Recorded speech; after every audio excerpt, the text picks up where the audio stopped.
Welcome to Night World. The wind prowled along the narrow dorm corridor, humming against the thin metal door as if testing its strength.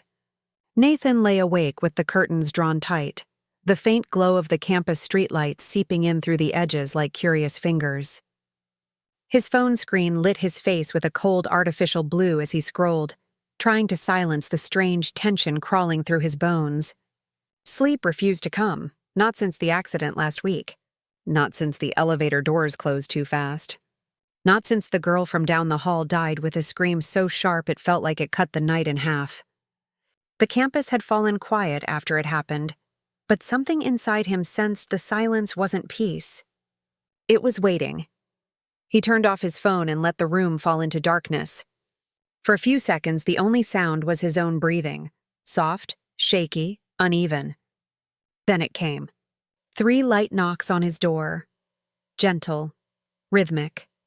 Too soft to be a prank, too deliberate to ignore. 2:12 a.m. His phone glowed with the time like an accusation, the exact minute she died. Everyone knew the timestamp. The campus forums replayed it endlessly.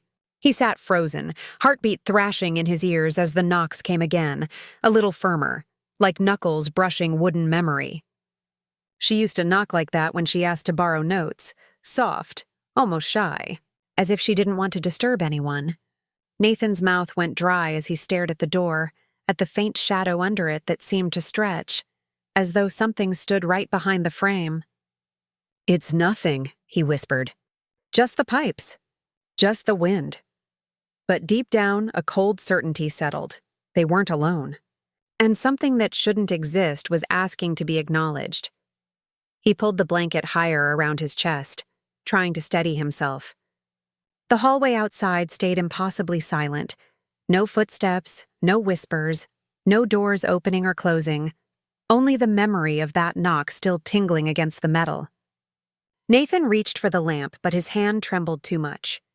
The soft yellow light flickered on, pushing back a fraction of the darkness. His breath steadied slightly until he noticed the smallest detail. The door handle had moved. Not much, just a twitch, a tiny downward pull as though someone pressed their weight onto it. His heart lurched. He scrambled back until his spine pressed against the headboard. He considered calling campus security, but what would he say? "Someone dead is knocking on my door?" They would smile politely, hand him a wellness pamphlet, and send him on his way. The handle twitched again, slow, patient, curious. He squeezed his eyes shut. In the silence that followed, a thought whispered through his mind uninvited. They always say the dead don't knock. What if they do? Minutes dragged by, slow, heavy, suffocating. When the handle finally stilled, Nathan dared to exhale. He didn't sleep. Couldn't. Instead, he waited for light, for morning, for anything that would make sense again. But when the sun finally crawled across the sky and cut a pale strip across his floor, the hallway outside remained empty. No notes, no marks, no footprints. He tried to tell himself it had been stress, grief, college pressure, anything logical. But when he opened his door to check the hall, he noticed something subtle yet wrong. A small, perfectly formed handprint on the lower part of his door. Not dusty. Not dirty, wet, the size of a girl's hand. He locked his door again and backed away, feeling the world tilt. His mind whispered to run, to pack his suitcase and sprint home. But something else, darker, hungrier, told him he couldn't leave. Not yet. Not when she kept coming back to him specifically. Classes blurred that day. He drifted through hallways, disconnected, haunted by the memory of that soft, persistent knocking. Every time he blinked, he saw flashes, the elevator doors slamming shut, her scream echoing, the red emergency light flickering like a heartbeat. He hadn't known her well, just enough to know she smiled too easily and apologized too much. They had spoken maybe 5 times. And yet, she came to his door. Out of everyone on his floor, she chose him. That thought clung to him like a shadow, following him from building to building. He tried to listen to lectures, but the words dissolved into meaningless static. By lunch, his appetite had vanished. By sunset, dread twisted inside him like a living thing. Because he knew with absolute certainty that she would return at 3:12 a.m. again. If you're still here, don't forget to subscribe. The thought came naturally, the way you whisper a prayer when walking into darkness. He returned to his dorm long after the sun died behind the hills. The campus lights flickered weakly, casting long skeletal shadows that seemed to twitch as he passed them. Every footstep sounded too loud, echoing in ways footsteps shouldn't. Nathan hesitated before opening his door, half expecting to find someone waiting inside. But the room remained cold, empty, still. He took a deep breath and locked the door behind him, checking the deadbolt twice, then 3 times. The clock read 11:09 p.m., 4 hours until the knocking. 4 hours until he would know if last night had been a hallucination or something far worse. He sat on his bed, back straight, hands clenched together, listening to the soft hum of the dorm building settling. Every few minutes, a pipe groaned or a vent rattled, making him flinch each time. He paced the room, sat, stood again. He tried music, then silence, then music again. Nothing eased the pressure building inside his chest. By 2:50 a.m., he felt nauseous with dread. Maybe she won't come back, he whispered, though he knew it was a lie. When he glanced at the door, he saw the wet handprint was gone. Wiped clean, erased, as if someone had come back while he was gone and smoothed it away. That was somehow worse. The minutes ticked down, each second stretching longer than the last. Nathan sat upright, eyes glued to the door, breath shallow. 10 a.m. He felt the shift in the air, subtle, cold, unnatural. The chill pressed into his lungs like ice water, and the shadows in the corner seemed to thicken. His hands shook. His heartbeat hammered. I'm 11 a.m. A faint, distant creaking echoed from the hallway, like someone dragging their fingertips along the wall as they walked. Soft, slow, getting closer. He swallowed hard, every muscle in his body locked in place. 12 a.m. The knocking came. 3 gentle taps, almost tender, like she expected him to open the door for her. Nathan's breath caught, his chest tightening. He stared at the door as though it might open itself. The knocks came again, firmer this time, urgent, desperate.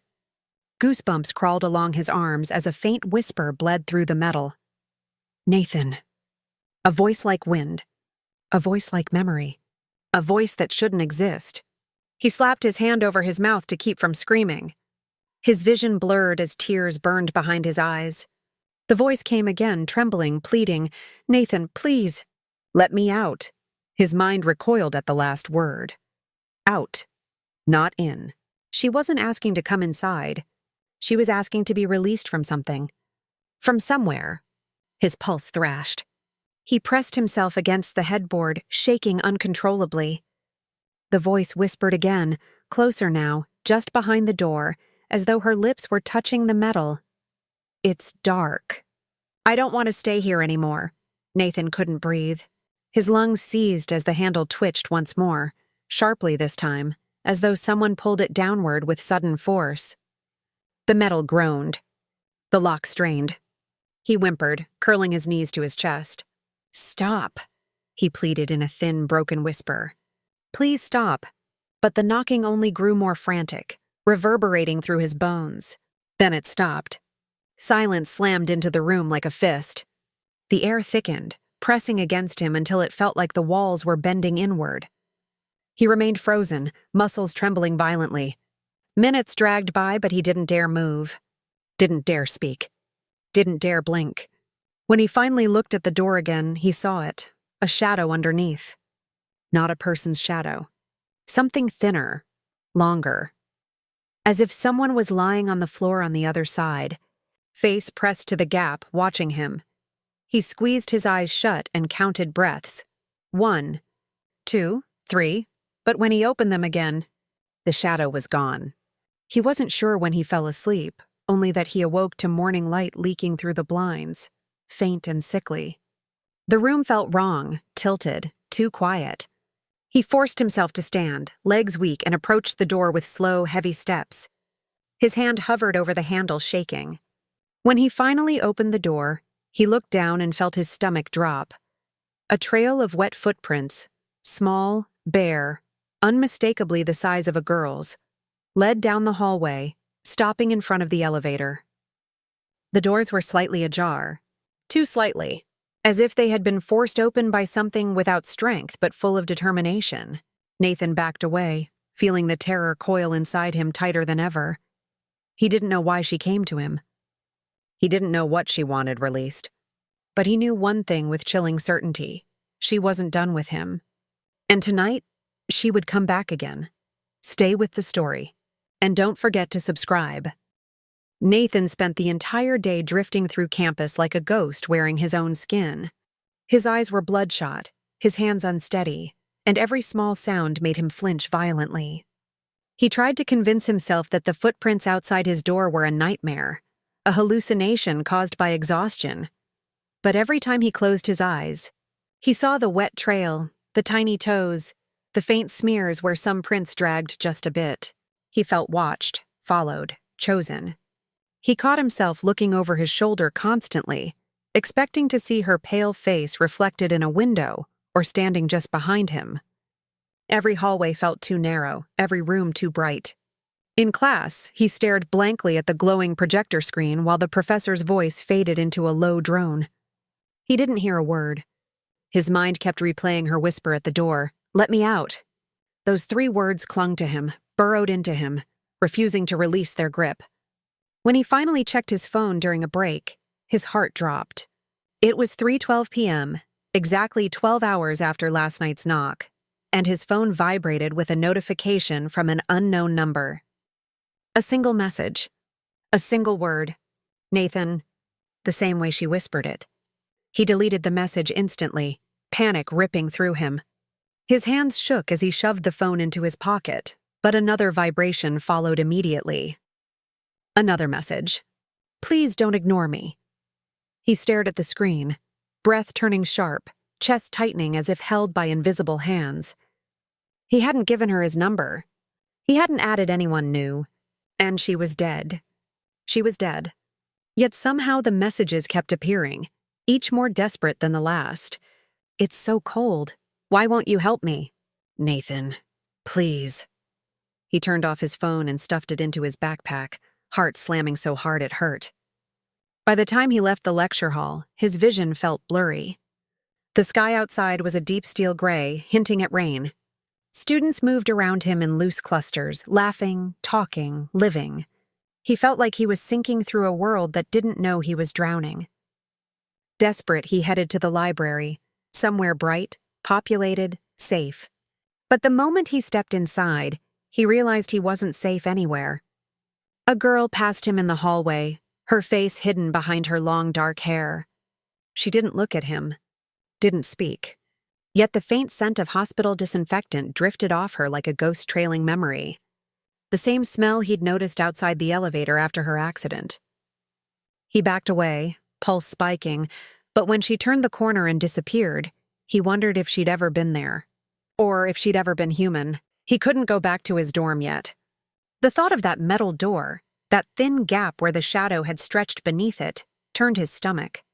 Instead, he went to the campus cafe and ordered coffee he didn't want. He sat by the window, staring blindly at the swirling world outside. Thunder growled in the distance. Students hurried across the quad, jackets pulled tight, heads down. The storm creeping across the horizon looked unnatural, too dark, too wide, as if swallowing the sky instead of covering it.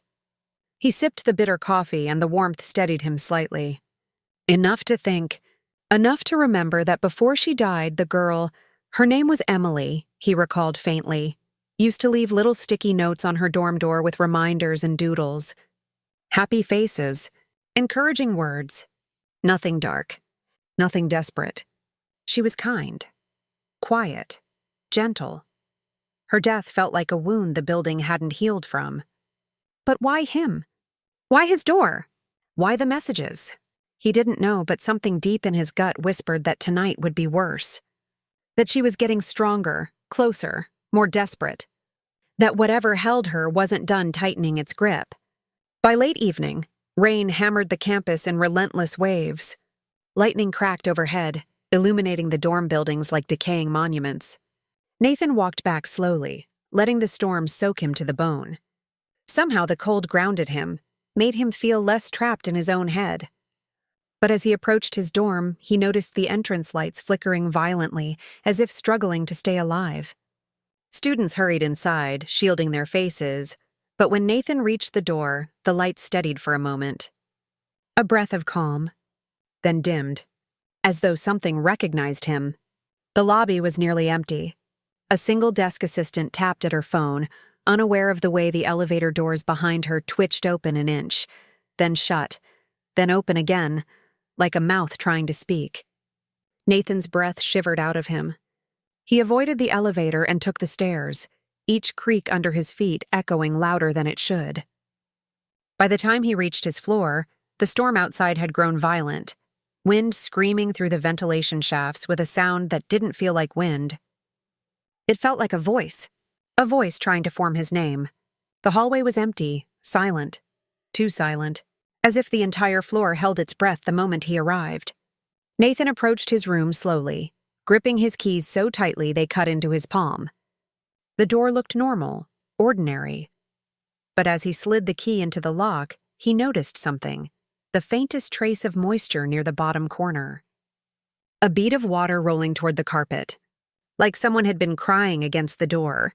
He swallowed the lump in his throat and stepped inside. The room smelled cold, sharp, like air trapped underground. He closed the door quickly, locking it, bolting it, bracing his back against it as if his weight alone could keep the dead out. His clothes clung to his skin, dripping water onto the floor, but he didn't move. Didn't breathe. Didn't blink. Because he heard it. A faint scuff. A whisper of movement. From under his bed. He froze completely. His mind screamed to run, to open the door and flee into the storm, but his body remained glued to the spot. Slowly, he turned his head toward the dark shape beneath the bed frame. The shadows were thick, layered, shifting as though something was curled beneath them. He took a cautious step. Another. The wooden floor creaked softly and the shadows paused, listening, waiting. He crouched, breath shaking violently, and lowered his head to look. The darkness stared back, thick, heavy, alive. Something moved, slow and deliberate. A small hand, pale and dripping, pressed against the wooden floor beneath the bed. Not reaching for him. Reaching away, pushing against the underside of the mattress as though trying to climb through the bed itself. Nathan stumbled backward, choking on fear. He hit the opposite wall and sank down, hugging his knees. The hand retreated into the dark again, swallowed whole. A soft whisper floated from under the bed, fragile as broken glass. Nathan. You didn't help me. In the storm outside, thunder cracked so loudly the window shook. Inside, the whisper crawled into his ears and stayed there, clinging like ice. He forced himself to stand, gripping the edge of his desk to steady his shaking legs. He needed to think.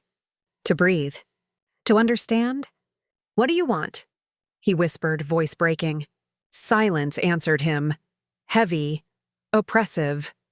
Then the lights flickered once. Twice. On the third flicker, the lamp died completely, plunging the room into darkness so absolute it felt suffocating. Nathan scrambled for his phone, using the screen's faint glow to push the dark back. The battery was low, but he didn't care. Any light was better than this. The glow illuminated the edge of the bed, and there, just for a moment, he saw a face reflected in the phone screen that wasn't his. A girl, dripping wet, eyes wide with panic, lips trembling. Not angry, not vengeful, terrified. She mouthed silently, "Help me." Then the screen died. The room went black. Nathan's scream caught in his throat as the knocking began. Not at the door this time, but on the underside of his bed. 3 gentle taps, delicate, soft, desperate. A sound that promised the night wasn't over. A sound that promised she was only just beginning. Stay with the story. And don't forget to subscribe. The storm raged like a living thing outside Nathan's window. But inside the room, the darkness felt thicker than the night sky. Dense, suffocating, crawling across the walls as if it had weight. Nathan pressed his back into the corner, every muscle trembling violently as the gentle tapping beneath his bed continued. 3 soft knocks, then silence, then another 3, each one perfectly spaced, like a coded plea. The underside of the mattress vibrated slightly with every tap, sending shivers through the frame. Nathan's breath stuttered out in uneven bursts as he squeezed his eyes shut. He wanted to speak, to ask her what she wanted, but his throat felt sealed shut, locked by fear. The tapping stopped again, leaving the room swallowed by thick, pulsing quiet. Then he heard it, her voice, fragile, trembling, muffled through the wood and fabric. "Nathan, please, it's dark. I can't see anything." His heart clenched painfully.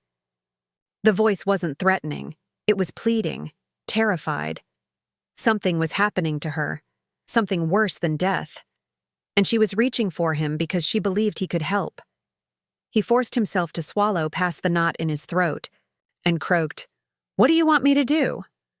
But the moment the words left his mouth, the air in the room changed. The shadows under the bed recoiled. The whispering stilled. And then, slowly, 2 small pale fingers curled over the edge of the mattress, gripping the fabric. She was climbing out. Nathan scrambled to his feet so fast he nearly fell. He pressed, himself against the door, fingers fumbling for the bolt even though it wasn't the door he needed protection from. The mattress dipped slightly, as if someone pressed their weight onto it from below. Then a head began to rise from the darkness. Wet black hair clung to a face far too pale, the skin almost translucent in the dim emergency light flickering from the hallway under his door. Her eyes were wide, unfocused, trembling with fear rather than anger. She looked like she had cried for hours, maybe days. "Nathan," she whispered, her voice shaking. "I can't get out." Her fingers trembled as she clutched the mattress, trying to pull herself higher, but every time she got halfway, something seemed to drag her back down, as if an invisible hand gripped her ankles. She gasped, terrified, and slipped beneath the bed again. Nathan lunged forward instinctively, grabbing the edge of the mattress, his voice breaking. "Emily, stop! Stop! What's pulling you?" His words died when a second voice answered him, not hers. A deep, distorted groan, far below the floorboards, as if something ancient and angry stirred in response. Emily let out a choked cry, a sound so raw he flinched. Then silence. Only the storm remained. Nathan backed away slowly, shaking uncontrollably. The room felt wrong in a way he couldn't describe, like the walls were bending closer, listening, waiting for him to move. What had he just heard? Something was holding her. Something that didn't belong in any living world. He pressed a trembling hand against his forehead, trying to steady his thoughts. The elevator. The accident. The reports had said the elevator cable snapped, but that wasn't true. Couldn't be true. Not when he remembered overhearing a janitor mutter the next day that the elevator doors had been dented from the inside, as if someone tried to claw them open. He sucked in a sharp breath. Emily's voice echoed in his head. "Let me out. Not from his room. Not from under his bed. From the elevator shaft. From where she died." Something had trapped her there. Something that wasn't letting go. And for reasons he didn't understand, she reached out to him. Chosen him. Trusted him. But why? His phone vibrated violently in his pocket, startling him out of his spiraling thoughts. He hesitated before pulling it out, dread tangling in his gut like thorns. The screen flickered to life, despite the battery being dead minutes ago. A new message appeared, from that same unknown number. "Nathan, help me before it takes me back." His breath froze. His fingers trembled. Another message came instantly, the letters forming slowly, as if typed one by weak hands. "Please! I don't want to be alone again." Nathan's chest caved inward. The storm howled louder outside, pounding against the windows as if urging him to act. He took a shaky step toward the center of the room. Then another. "Emily," he whispered, voice thin. "Where are you? What do you want me to do?" A soft knock answered him, not from under the bed, not from the door, from the window. Nathan whipped around, pulse spiking to painful levels. The curtains fluttered slightly, stirred by a cold breath of wind leaking through the cracks.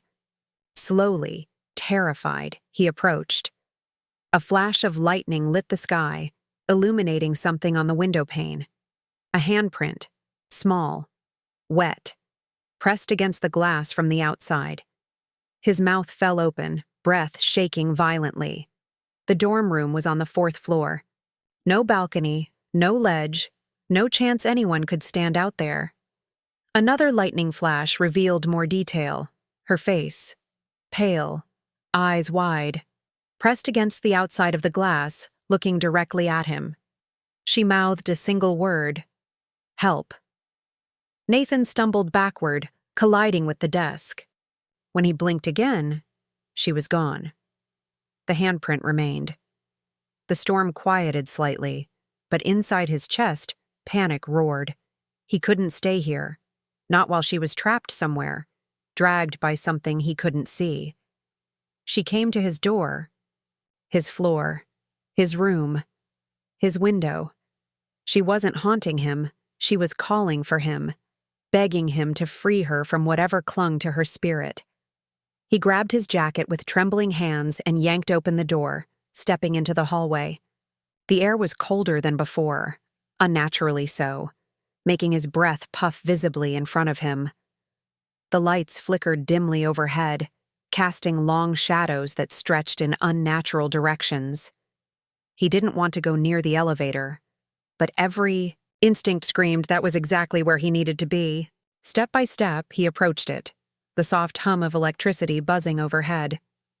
The elevator doors twitched slightly, opening an inch before sliding shut again. It reminded him of breathing. He pressed the call button with a shaking finger. The button lit up, but the elevator didn't move.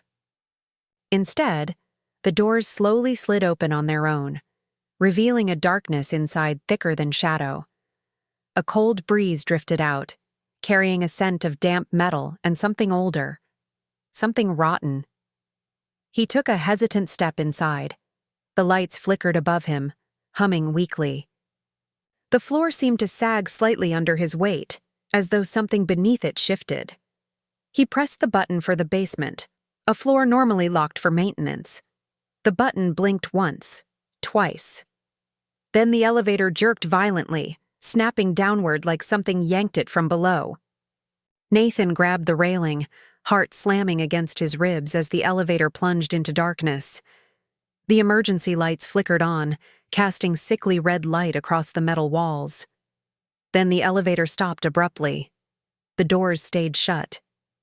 The lights flickered once, then died completely. Nathan's breath echoed in the pitch black. Then he heard it. Soft breathing. Not his. Slow. Wet. Labored. Coming from the corner of the elevator, where no one should be standing. He couldn't see anything, but he felt her presence. Felt her fear. "Nathan."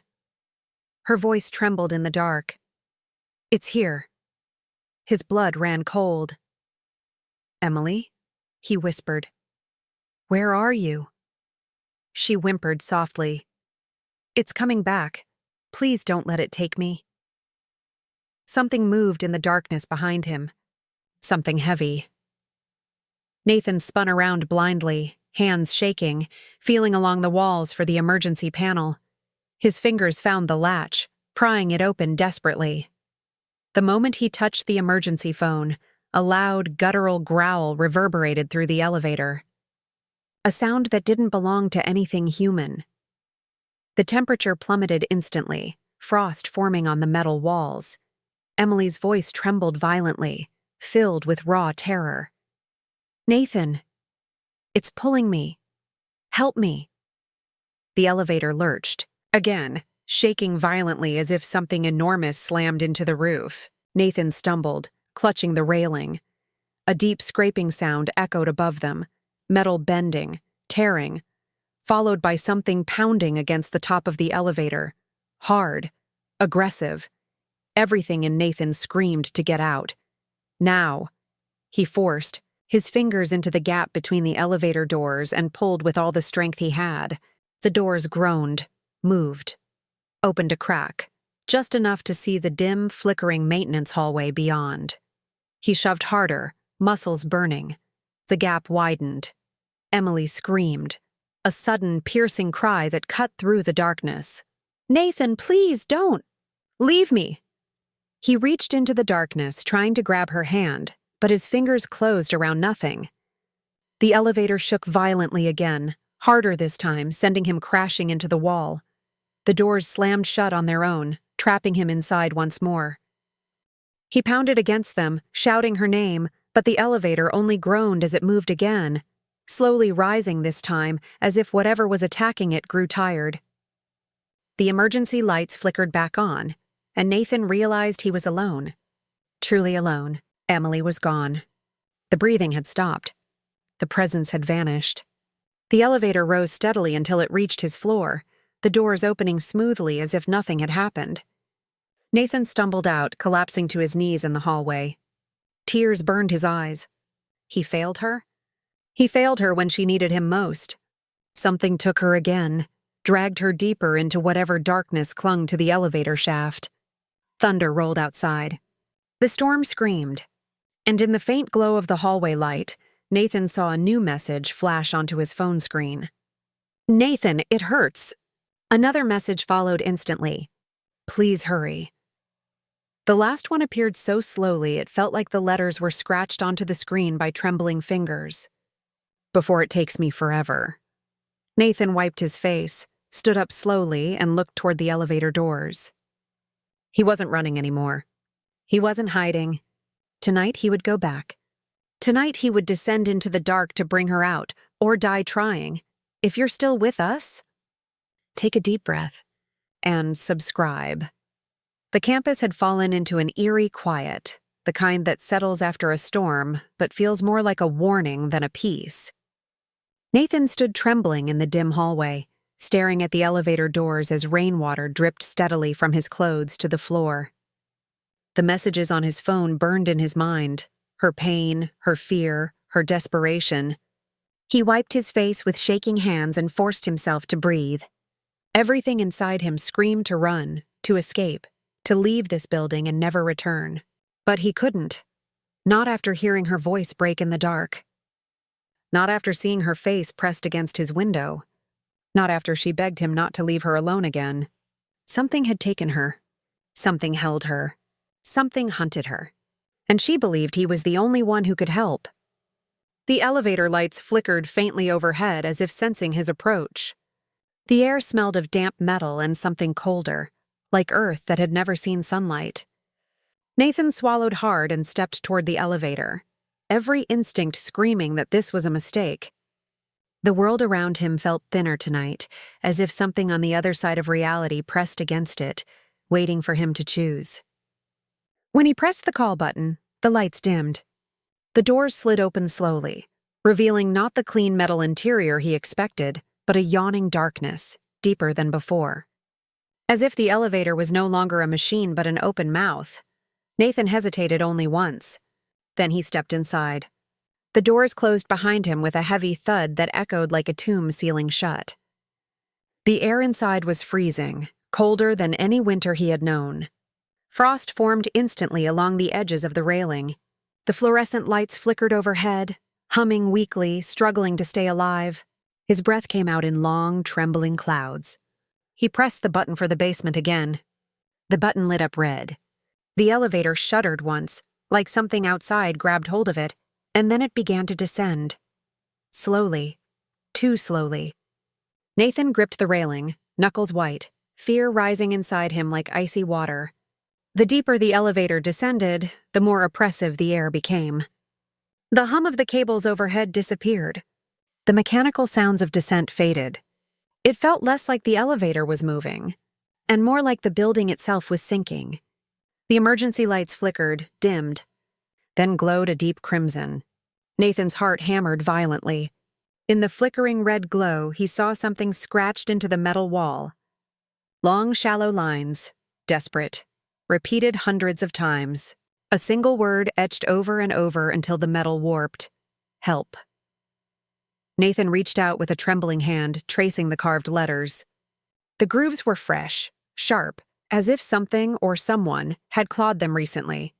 Emily's voice whispered through the dim air, barely audible, like a memory trying to speak. Nathan. Hurry! He froze. Emily? He whispered. Where are you? The red lights flickered violently, casting strobing shadows across the walls. Her voice came again, closer this time, trembling. Please. Before it wakes up. Nathan swallowed hard. Before what wakes up? Silence. Then a faint scraping noise above him. Slow, heavy. The ceiling panels trembled slightly as if something crawled across them. Nathan backed into the corner, fear seizing his chest. The scraping grew louder, closer. Then a deep, guttural groan vibrated through the walls. Not human, not even close. The elevator jerked violently, sending him crashing to the floor. The lights went out completely. But in the darkness, he wasn't alone. He felt her beside him. A cold hand touched his shoulder. Emily's voice, soft and shaking, whispered directly into his ear. Nathan, don't move. It's here. He froze, breath trembling uncontrollably.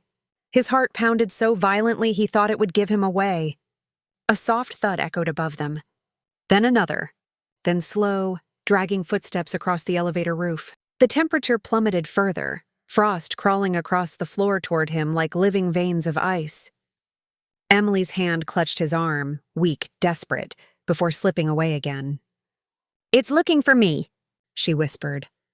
It doesn't want me to leave. Nathan trembled. Why not? He whispered back. Her answer came as barely a breath. Because I wasn't supposed to survive the fall. And I didn't. But my soul got stuck, and it wants to keep me. A heavy, gurgling noise dripped from above them. Nathan felt something warm splash onto his shoulder. He reached up instinctively, and his fingers came back wet. Sticky. Thick. Not water. Blood. The elevator ceiling bulged downward as something pressed against it from above. A distorted silhouette stretching. Twisting, crawling with inhuman joints. Nathan's breath seized. Emily, what do I do?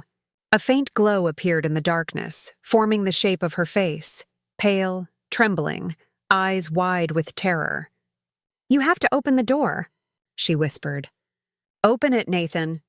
He scrambled toward the door, feeling blindly along the cold metal for the emergency latch. The floor trembled as the creature above slammed against the roof again, denting the metal inward. His fingers found the latch. He yanked it open. The emergency release flickered weakly. He shoved his fingers into the small gap between the doors and pulled. The metal groaned, fought him, then slowly began to part. A sliver of dim light appeared, a maintenance tunnel stretching into darkness, lit only by flickering bulbs. Emily's voice trembled behind him. Hurry! The ceiling ripped. Something tore through the metal, long black fingers, jointed wrong, curling inward like claws. Nathan screamed, pushing the doors open wider. A cold, wet hand grabbed his wrist from the darkness beyond. Emily. Come on, she cried, voice breaking. He lunged forward. The creature above roared, a sound so deep and distorted it shook his bones. Nathan pulled with all his strength. Emily yanked him the rest of the way. He tumbled out into the tunnel as the elevator doors slammed shut behind him. The creature's claws scraped violently against the inside, dragging down the metal with a screech that echoed endlessly. Then silence. The elevator began to rise on its own, swallowed by darkness. Nathan and Emily stood in the maintenance tunnel, breathing hard. Emily's form flickered faintly, translucent, glowing softly like light reflected through water. Tears ran down her face as she whispered, "Thank you." Nathan stepped closer. Emily. How do I help you get out? Really out? She looked toward the far end of the tunnel. A massive service door stood there, rusted, dented, sealed with heavy chains. Behind that door, she whispered. That's where I got trapped when the elevator fell. My body, my soul, everything is tied to that place. Nathan nodded shakily. Then we'll open it. Emily's eyes widened in fear. It doesn't want us to. Nathan stepped toward the door anyway, hands trembling as he gripped the chains. The moment he touched them, the entire tunnel groaned. Lights flickered. Emily gasped. Nathan! The chains snapped. The door blew open with a violent gust of freezing air. Darkness pulsed beyond it, not empty, but moving. Alive. A pit. A void. A place where lost souls were dragged to drown in their final moments. Emily screamed as a dark shape lunged from the void, grabbing her ankle. She clawed at the floor, eyes wide with terror. Nathan, don't let it take me! Nathan grabbed her hands, pulling with all the strength in his body. The thing tried to drag her back, its form shifting like smoke with claws made of shadow. Nathan felt his arms burning, muscles screaming. I won't let you go! He shouted. The creature hissed, lunging again. Nathan pulled harder. Emily's eyes locked onto his, pleading. Please! With a final, desperate pull, he tore her free. Her glow exploded like light-shattering glass. The void shrieked and collapsed inward with a thunderous echo. Emily floated in the air, her form stabilizing, glowing brighter than before. She looked at Nathan with a softness he'd never seen. You freed me, she whispered. I can finally leave. Tears filled his eyes. Emily! She touched his cheek, her fingers cold but gentle. Thank you. Her form began to fade, dissolving into shimmering dust. Don't forget me. Nathan choked on a sob. I won't. Her final whisper drifted through the tunnel like a soft breeze. Goodbye, Nathan. And subscribe. Then she was gone. Completely gone. The tunnel fell silent, truly silent, for the first time since her death. Nathan sat on the edge of his bed, breathing slowly as the storm outside finally cleared. Dawn crept through the window, soft and warm. He smiled faintly, tired, broken, but relieved. Emily was gone, free, safe, and though the dorm would always whisper memories of her, the knocking had finally stopped. Or so he thought. As he lay back, closing his exhausted eyes, a soft sound echoed through the room. 3 gentle taps, not on the door, on the window. He slowly turned his head and saw a single, small, glowing handprint, fresh. If this story kept you up tonight, don't forget to subscribe.